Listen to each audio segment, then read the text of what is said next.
Day 6 of the Caribbean cruise, and we woke up in Basseterre, St. Kitts. We started off with breakfast in the snack shack and then picked up our tickets for a catamaran and snorkel cruise that we had booked through TUI, but that wasn't until the afternoon, so we decided to explore the town. The port was pretty quiet as it was still early. I loved seeing all the mountains in the distance, so we left the port and went into the main town. We did start to feel a little uneasy as we were the only tourists walking around, but we didn't let that bother us at first and carried on exploring. Some cute little stray dogs. We ended up in some really dodgy back streets, and that was when we decided to head back to the port. There was a lot of shops all selling your classic souvenirs, sunglasses with eyelashes on, and also we were surprised to see a lot of fake designer goods. Watches, bags, jewellery, belts, even bikinis. We didn't make any purchases and then decided to go back to the ship before our excursion this afternoon. So we enjoyed pretty much having the pool to ourselves and got ready to go. We walked to the meeting point at the end of the pier and then over to the catamaran. Said goodbye to the Discovery. All drinks were included on this tour, but you weren't allowed alcohol until after the snorkeling. It took around, I'd say, 30 minutes to get to the snorkel stop. Connor couldn't get the hang of using the mask, so he just swam. So I would pop up to tell him update and to tell him I wanted to see a turtle. We need to find a turtle.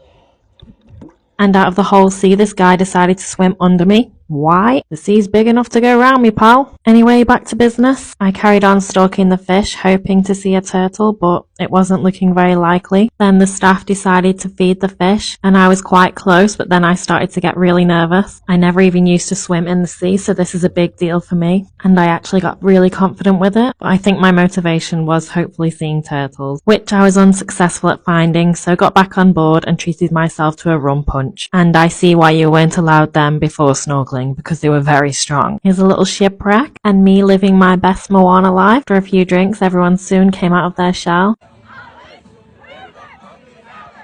and the drinks just kept on flowing. So we enjoyed one too many drinks whilst taking in the scenery. We only booked this trip the night before and we were so glad we did. I highly recommend it. Everyone was just having the best time.